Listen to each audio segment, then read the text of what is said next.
Halo semuanya, selamat datang kembali.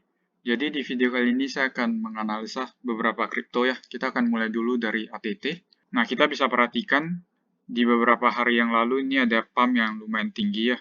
Dan kemarin pumpnya ini dari 5.000 sampai area 20.000. Nah, sekarang saya akan coba analisa secara elliott wave ya. Tapi sebelumnya kita akan mulai dulu dari Fibonacci. Kita bisa perhatikannya, ini koreksinya pas ke area 0,786 retracement, dan ini saya katakan ini kemungkinan besar merupakan wave 2 ya, dari Elliott Wave. Nah, kalau saya gambarkan Elliott Wave-nya kira-kira seperti ini ya, di mana wave 4 kita bisa turun kemungkinan besar bisa ke area 0,618 retracement, atau area golden ratio kita. Ini pas ke area 9.000 ya. Nah, ini target maksimal saya untuk wave 4-nya. Nah, tapi wave 4-nya ini bisa saja dia hanya turun ke area 11.000 atau bahkan 13.000. Target 9.000 ini kemungkinan besar merupakan target maksimum dari penurunan wave 4-nya. Karena kalau saya perhatikan untuk saat ini, ending dari wave 3-nya sudah ada di area 20.500 ini ya. Jadi kemungkinan besar kita sedang ada di area wave 4. Nah, jadi untuk ATT sendiri ini saya hanya analisa secara teknikal ya, dimana kalau saya menggunakan Elliott Wave, kemungkinan besar kenaikan kita bisa ke area 30-an ribu. Tapi ini harus didukung juga dengan fundamentalnya. Kalau fundamentalnya masih kurang, kemungkinan besar kita akan makan waktu sideways yang lumayan lama ya. Nah, jadi kurang lebih seperti itu analisa buat ATT. Kita bisa naik ke area 30-an ribu, tapi harusnya ada koreksi dulu. Dan kemungkinan besar koreksinya bisa berhenti di area 9 ribuan ya. Sekarang saya akan lanjutkan ke coin lain, VDS ya. Oke, untuk VDS ini kita juga bisa perhatikan ya, kenaikan semalam juga lumayan tinggi ya, dari 7.500 sampai ke 45.000. Nah, ini kenaikannya lumayan eksponensial, dan sama kalau saya analisa secara Elliott Wave, ini kemungkinan besar merupakan ending dari Wave 3. Nah, kalau saya tarik Fibonacci-nya dari bawah, kemungkinan besar Wave 4 correction kita bisa ke area 20.000. Mengingat pergerakannya yang sudah lumayan eksponensial. Jadi kita bisa saja turun ke area tersebut dalam beberapa hari mendatang sebelum melanjutkan wave 5 kita.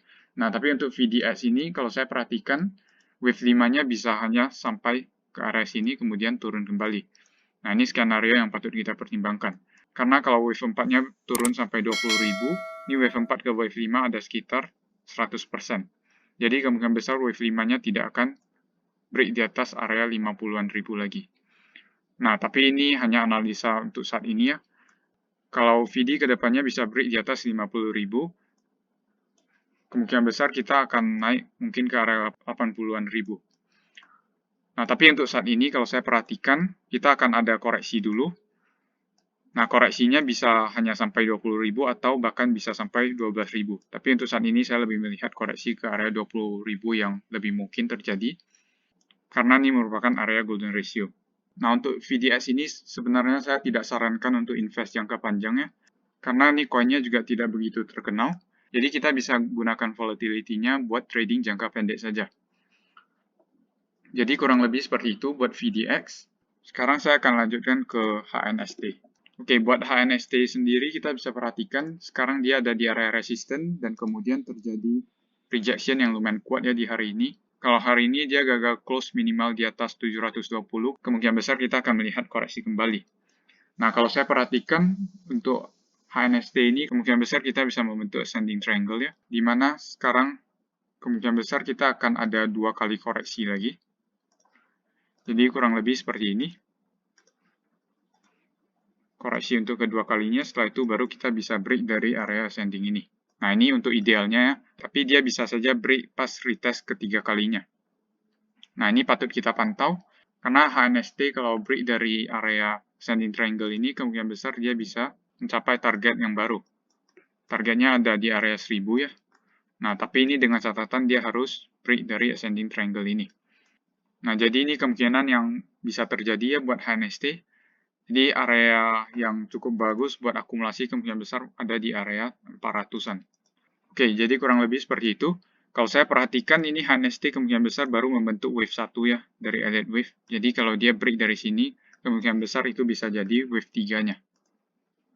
Nah, wave 3 biasanya targetnya lumayan tinggi, tapi untuk target idealnya ada di area 1000. Jadi untuk saat ini saya tidak sarankan buat masuk ya, karena sekarang sudah ada di area resisten, jadi area bagus untuk entry-nya tetap ada di area 400. Seperti itu ya buat HNST. Sekarang saya akan lanjutkan ke KADA. Oke, untuk koin ini kita bisa perhatikan ya, ini masih belum mengalami kenaikan yang lumayan tinggi. Nah, untuk KDAG ini kita bisa perhatikan ya, sideways-nya sudah lumayan lama. Dan ini hari ini kita baru saja melihat kemungkinan besar ini ada potensi dari break resistance. Nah, kalau break dari resistance ini kemungkinan besar besoknya kita bisa terbang lumayan tinggi. Nah, tapi ini harus disesuaikan ya dengan resiko masing-masing. Karena kalau saya perhatikan ini ada seperti double bottom yang lumayan valid ya. Dan dia baru saja tembus dari resistennya. Untuk target kenaikannya kemungkinan besar bisa ke area 10.000. Tapi kalau 10.000 ini besok dicapai, kemungkinan besar kita bisa targetkan ke area 13.000. Atau bahkan 18.000. Karena kalau kita perhatikan ini baru saja break dari resistance, jadi dia bisa saja naik 2 kali lipat ya. Seperti VDX kemarin. Selama hari ini dia bisa close di atas area 5.000, kemungkinan besar besok kita akan lanjut kenaikan lagi. Tapi kalau hari ini kita membentuk wick yang lumayan panjang lagi, dan gagal close di atas area 5.000, kemungkinan besar kita akan melihat sideways yang lebih lama.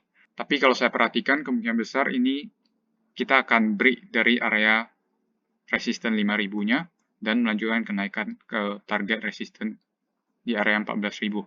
Jadi kurang lebih seperti itu buat KDAG. Kalau kalian mau masuk, kalian harus sesuaikan dengan resiko masing-masing. Jadi seperti itu ya.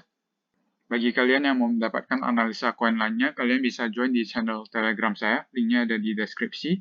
Jadi sekian saja untuk video kali ini. Terima kasih sudah menonton. Sampai jumpa di video berikutnya.